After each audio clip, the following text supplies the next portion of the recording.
Hello and welcome to Temple of Akasha, the home of embodied spirituality with me, Natasha. So joining you from a very chilly north of England. I'm currently on a self-sanctioned retreat after finishing my most recent house sit.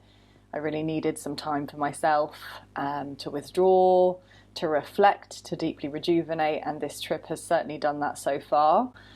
So as I was resting, this exploration bubbled to the surface, and it felt really important that I share it with regards to the stories that we tell ourselves. So I invite you to examine within your own consciousness what stories you're telling yourself now and have been telling yourself recently, maybe for your entire life, and what you're believing about your reality, what you're believing to be true about your reality.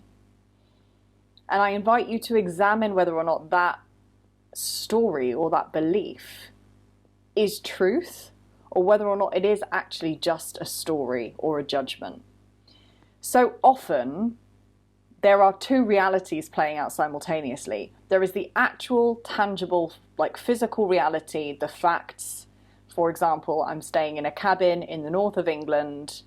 It's been snowing and it's icy outside, right? That's just the facts. No story attached. That's just what is. And then there's the reality that we layer on top of our actual reality. So you could say there's objective truth, which are the facts, and then there's the subjective truth, which is the story or the stories that we layer on top of that reality. So for example, the stories I might layer on top of my reality right now is the weather is shit. I can't go do anything outside. It's too cold to be outside. My cabin is too cold. There isn't enough sunlight. Blah, blah, blah, blah, blah. You see what I'm getting at, right? There is the objective truth, and then there's the subjective truth. There's our reality, and then there are the stories about our reality. And the thing that liberated me on my mental health journey, i.e. from liberating myself from identification with my mind, was recognizing that I was choosing to invest in certain stories about my life and reality that were keeping me in perpetual cycles of suffering. And this is why, to me, I do not align with the mental health narrative about depression and anxiety, because it's so disempowering. It has us believing that the depression is, whether we experience depression or anxiety, that it's a lottery. The way that we kind of even relate to these experiences, they're just not founded in any kind of broader understanding of the nervous system, of trauma, of the ego mind construct. And what liberated me on my journey was recognizing that I was entirely responsible for the stories that I was telling myself about my reality. And for 10 plus years, I had been telling myself very damning, very self-deprecating, very powerless, victim-infused stories about my life and reality. And I had been believing those stories. And what liberated me on my journey was recognizing that there wasn't anything in the external reality that could change the way I was identifying with my thoughts and feelings. I was the person that was responsible for that. And I recognized maybe 3 years ago now, that was the tipping point when I finally recognized, oh, I get to decide whether or not I believe the thoughts I'm thinking. I get to decide whether or not the thoughts and judgments that are occurring in the mind, that are appearing, whether they are valid or whether or not they are just stories, whether or not they are just judgments, whether or not they are just thoughts, because the mind, that's what it does, it thinks. Whether they are just thoughts and I need to just let them go. And that radically altered my relationship with the present moment and with my life experience, because I realized that I was viewing my life through a lens of disempowered perception, you could say. I was viewing my life through a particular lens that was being formed by the stories I was telling myself. And my practice now, because I'm noticing that there are lots of stories emerging for me at the moment. We've got a new moon in Aquarius coming up as I'm filming this, and in human design it falls under the shadow of limitation. which is kind of what Aquarius likes to counter. Aquarius is the free spirit, the rebel, doesn't like to be controlled, doesn't like to be limited, it likes to expand. And so this shadow of limitation that's emerging in the collective right now, I'm feeling that within myself, and I'm recognizing the self-criticism, the self-judgment, the self-censorship that I impose on myself. So the limitation that we often experience is usually self-imposed. And it's because we are identifying with the inner critic, the inner oppressor, with the thought forms that are arising in our consciousness, instead of actually just being present with the experience. And so when you start to get really attuned to this process of being present with your present moment experience, and then getting really discerning about the thoughts, judgments, stories that you attach onto or that you give any weight to, you will start to see a radical shift in your experience, because you will start to recognize that there is indeed the present moment, which is just as it is, and then there is the reality that we layer on top of it. And we get to determine how we experience our present moment. So, for example, like I'm staying in this cabin now in the north. It has been snowing, it's icy. There's been a little bit of sunlight today, but it's really cold and my body really does want some heat right now. However, this place has a sauna and a steam room and a swimming pool, which is awesome. And, you know, I could choose to interpret my present moment experience in a million different ways. I could choose to only focus on the fact that it's been snowing, that it's icy, that the weather is really, really cold, that my cabin is a little bit cold, that there isn't a lot of sunlight, that, you know, whatever else I could layer on top, right? I could choose to only focus on and identify with the criticisms and the judgments and the aspect about my experience that make me feel disempowered or somehow powerless. I could choose that reality, but why would that serve me?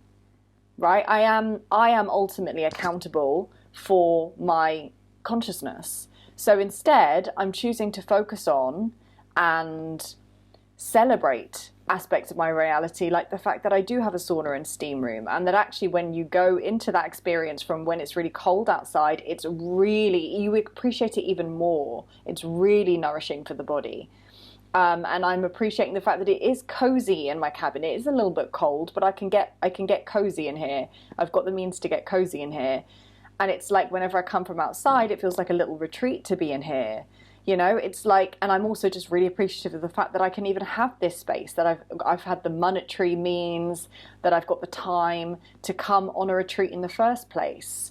So the stories we tell ourselves really determine the life we experience. Whether we experience a life that feels abundant, that feels empowering, that feels exciting, that feels full of potential, or whether we experience a reality that feels damning and depressing and hopeless, it really comes down to the stories we're telling ourselves or the limitations of the mind that we're identifying with. Some of these limitations we form ourselves through our own life experiences. Some of these limitations we've inherited, and some of them are really, really deep-seated, especially if they're intergenerational and ancestral, if they are a limitation that the soul is asking you to be schooled in and to transcend. Some of them can be deep-rooted. Our responsibility as conscious individuals is to really take notice of all the stories and to examine what are they really rooted in, why are we giving them so much weight, and does it serve us to identify with them? Ultimately, you could argue that no thoughts serve us to identify with, but if you are going to identify with any stories, isn't it better that they're positive ones? Isn't it better that they're ones that allow you to invest in a sense of hope and faith and prosperity and wealth and abundance and love and happiness, as opposed to the opposite?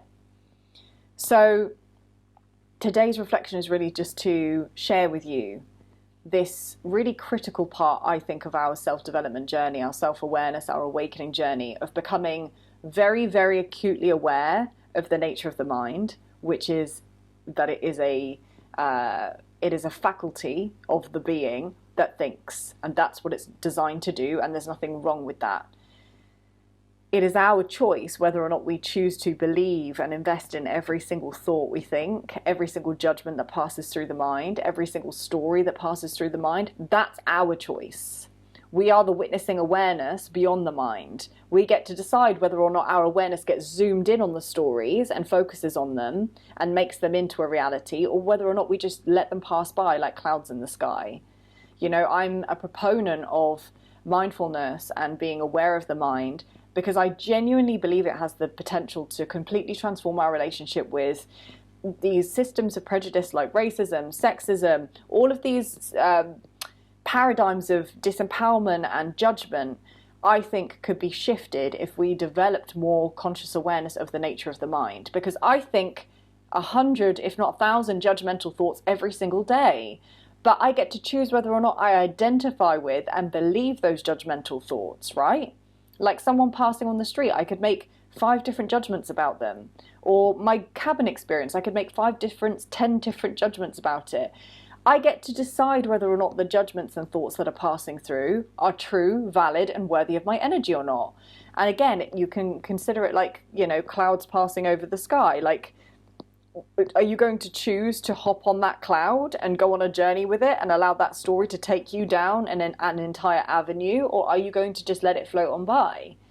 Because the mind is going to think thoughts. Even if you're someone that meditates regularly. I've been on this journey now for 6, 7, nearly 8 years. And I will admit that the momentum of my mind has generally slowed down. But there are moments like now where I'm noticing my mind is more active. And so it's my responsibility as a conscious individual to really become discerning about how much I give weight to my thoughts, judgments. And I really invite you to do the same, because you will start to witness a very radical transformation in your relationship to the present moment when you start to examine the stories you tell yourself and the stories that you're believing about your present moment. I've been journaling recently, and I'm such a big advocate for journaling that I'm really noticing a lot of self-judgment, self-criticism. So the limitations I'm feeling around my sexuality, my sensuality, my creative expression, all of my feminine expression at the moment, they're all self-imposed. And I've just identified by journaling, you know, lists of stories and limitations that I'm believing to be true right now. And that process in itself of just witnessing those judgments, writing them down, is really transformative, because it stops them rolling around up here and it actually makes you really consciously aware of them. And then you can go down each judgment and kind of examine, where did that come from? Why do I keep believing that? How does that serve me? Does it serve me? Or did it serve me in the past for a reason? You know, and then you can honor the fact that most of these limitations and judgments and these, what you could say, kind of maladaptive strategies the mind has to try and keep us, you know, locked in limitation, they're really just, they're strategies to try and keep us safe and to try and keep us secure. It's the mind, the ego mind's kind of warped way of trying to keep us safe. And so you can honor that, and then you can choose to consciously let it go. So I really invite you to kind of explore this process yourself.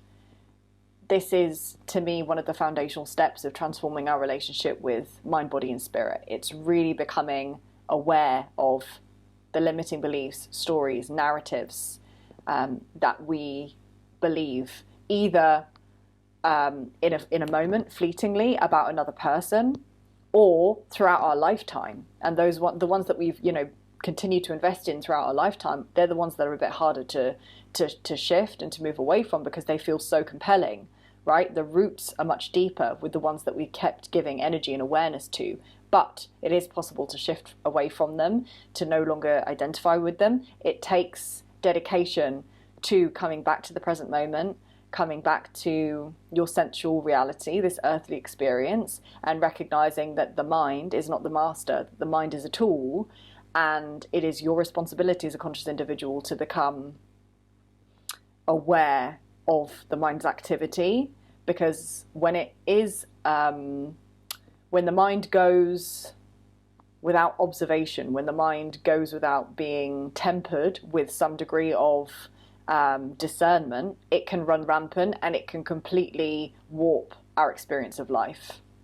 So I hope this was helpful. It's just a quick transmission today, and I hope you're keeping really well. I look forward to connecting with you guys again really soon. I've got a few videos backed up that I need to edit before I put them out, but I look forward to sharing those with you soon. Take good care, guys. I'll see you in the next one.